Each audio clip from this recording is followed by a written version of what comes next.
On guys, I'm Steve. Welcome back to the channel. Welcome back to another video. If it's your first time stopping by the channel, hit that subscribe button. Trust me, you won't regret it. You're a returning subscriber as always, guys. Welcome back, and I do appreciate support. Guys, it was a big story out of East Cleveland, Ohio last night. Shout out East Cleveland, in which 2 police officers were shot responding to a call. And there was a manhunt yesterday for the assailant who supposedly shot these policemen. And news broke earlier this morning, and I seen it, where they had got this guy in custody after searching for him overnight. So I want you guys to take a look at this, and then I'll come back with commentary. But this stuff is coming fast. There's still a lot of questions remaining, and this is what they got so far. Take a look, and I'll be right back. Everybody, I'm Mike Brookbank. And I'm John Kosick in for Tiffany. The city's mayor confirms 2 East Cleveland police officers have been shot at 2 separate scenes. It's all happening as officers responded to a domestic incident at a home in the area. Our Mike Holden joins us live from University Hospitals this morning, where those officers are being treated. Mike, we've had team coverage on this all night long. What are we learning? At last check, guys, we now know, according to the East Cleveland mayor, that those 2 East Cleveland police officers were rushed right here to University Hospitals behind me. They are in stable condition after they were both shot, responding to 2 separate crime scenes. And as we're live on air a little after 6 o'clock this morning, I'm now corresponding with photojournalist Mike Harris, who's flying over that location in East Cleveland. So from Air Tracker 5, he just reported that Terrace, that particular street, is completely closed in both directions. We are talking at least 100 police officers swarming that area, searching for a suspect and trying to gather additional information. In the meantime, let's take you back out to that scene. Come close to your TV and take a look at this huge police response. You can certainly see all the flashing lights right now. Now, our overnight news tracker followed East Cleveland and Cleveland police as they swarmed this East Cleveland neighborhood and shut things down. They were initially called to the 1900 block of Taylor just before 11 o'clock last night. That initial call was for some sort of domestic argument at a home there. According to East Cleveland Mayor Lateek Shabazz, an officer was shot in the leg while responding. That officer was rushed to UH. The mayor says the officer is expected to survive. We are now working to confirm if anyone else was shot at the initial home where that domestic dispute was reported. Then take a look at this. Roughly 2 hours later, and right around the block from that initial shooting site, our overnight news tracker captured police and ambulances rushing to this location. Now, this is technically Euclid Avenue, right by Townhouse Motel. We spotted armored SWAT vehicles, officers in tactical gear, all with their guns drawn, running toward the incident. East Cleveland's mayor confirms this is where a second East Cleveland officer was shot. That officer was shot in the rear while responding to the scene. They too are expected to survive. Now, we want to stress this morning, this is a developing situation, and we know East Cleveland police and dozens of officers are still in that area trying to gather additional evidence and really trying to track down a suspect in this evolving situation. Now, back out here live this morning, if you are again just joining us, we have confirmed through East Cleveland's mayor that 2 East Cleveland police officers were shot, rushed right here to University Hospitals, now in stable condition. As for the suspect, we are working to learn more information about that side of this story. We also want to point out, guys, that there is a press briefing set for 10 o'clock this morning. That's according to the mayor. We will follow through on each and every development, and as soon as I get any new updates, I'll break back in. Guys. So glad to hear that the officers are stable after what has been a difficult couple of weeks for local law enforcement. All right, thank you, Mike. Breaking news overnight, 2 East Cleveland police officers were shot, and we just learned they have caught the suspect. Now, we want to let you know right away, both police officers are expected to be okay. David Greenberg has just learned more about the arrest. Let's check in with him. David? Yeah, Dave Danita, good morning. We're right here on Euclid Avenue again. This area within the last hour has become very active, and there's been a huge police presence. We'll show you down Sheldon. Just right next door to where we are is Shaw High School, and we saw lots of law enforcement here in this area within a few block radius, and a lot of them had guns drawn. It appeared like they were going, through the house. They had reports of the suspect that it was walking walking around. They had canines smelling around. And again, as you just said, that suspect has just been caught. I was just talking to a member of the sheriff's department who said that they have caught him.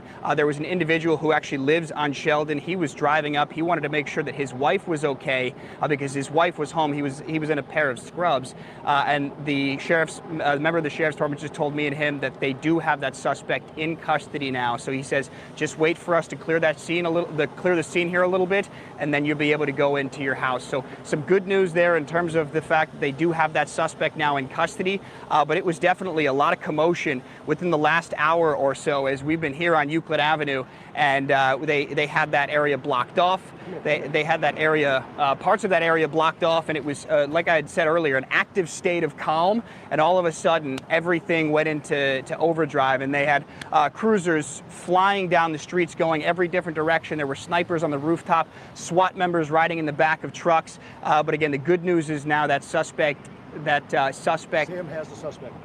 And you could actually, I'm getting word now, you could see on your screen that they do have that suspect now in custody. So you can, we do have multiple crews around the scene here, so you're getting a look at the law enforcement apprehending that suspect.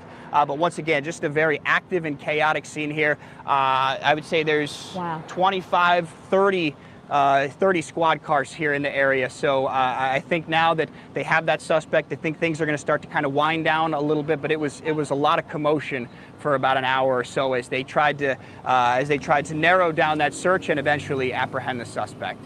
And you're right, David. We did get a glimpse of the suspect as police. He was handcuffed and being taken away by police. So we did get to see a glimpse of him in that footage. Great job covering this for us today.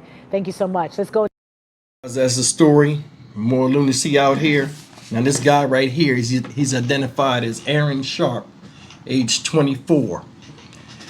Ladies and gentlemen, they're saying this guy killed 2 people during a domestic incident yesterday, and then shot and wounded 2 officers, which are expected to make it. Said the officers had responded to a shooting that ultimately killed 2 civilians. It began as a domestic incident involving alleged gunman's relatives. So he killed his relatives. Said the domestic disturbance was reported around 11 o'clock p.m. Thursday, which was yesterday, along North Taylor Road. 1 officer shot in the leg, which we heard, and the other one shot in the ass. So he said he was shot minutes later at the Townhouse Motel on Euclid Avenue. So this guy was just, I guess he was on a run, just going. My thing is this. They had a manhunt for this dude. Armed and dangerous, right? And this guy lost his head in the house or whatever, shot and killed 2 of his relatives, runs out the house. Regardless of all of the stuff you're hearing, you're starting to see more and more people, men out here, namely, losing their temper and then their sense of reality, and then going out there in frantic escape mode and just running around society, doing some of the most craziest shit in an attempt to get away. This dude ain't never coming home. Never. They show him taking him in the car. He up there looking crazy. And it's like nobody can control their impulses anymore. It's bad enough that you're starting to see a lot of cops getting knocked off out here. You know, whether it's a routine stop or responding to a call. And they're going to do something about this. I'm telling you, the longer this type of stuff keeps persisting, behind the scenes, some stuff is in motion to where when they drop the hammer, a lot of people are going to get their feelings hurt because you start to see lawlessness like never before in this country. And they're not saying who he killed. The victims haven't been identified yet, but it said they were relatives, so I don't know. But I mean, they had the street swarming with cops. It's just crazy that how nowadays younger people are like throwing their lives away, a lot of them, over fits of anger and rage. If you're a man, one of the first things we were taught when we were younger is to control your emotions, because if you give in to those, you have no future. A lot of times you have no life. Or definitely you won't have no freedom.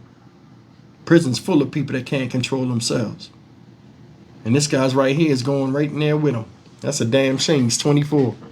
But either way, man, I mean, damn. Chances and choices. What can you say? Stock Market Steve for the Dynamic Reason channel. As always, like, comment, share, and subscribe. A fit of rage created a whole bunch of hysteria, thus making this person's problem that he had internally that set him off everybody else's problem. They got to prepare for 2 funerals. Family members of the victims. They left with wondering why. Left to pick up the pieces after somebody messes the whole scene up, and then they just go and put them on the shelf. It's crazy. You didn't kill not one person, but 2 people. Tried to kill 2 cops. And this guy will probably go to jail for life. How was that fair to anybody? I'll see you in the next video. Take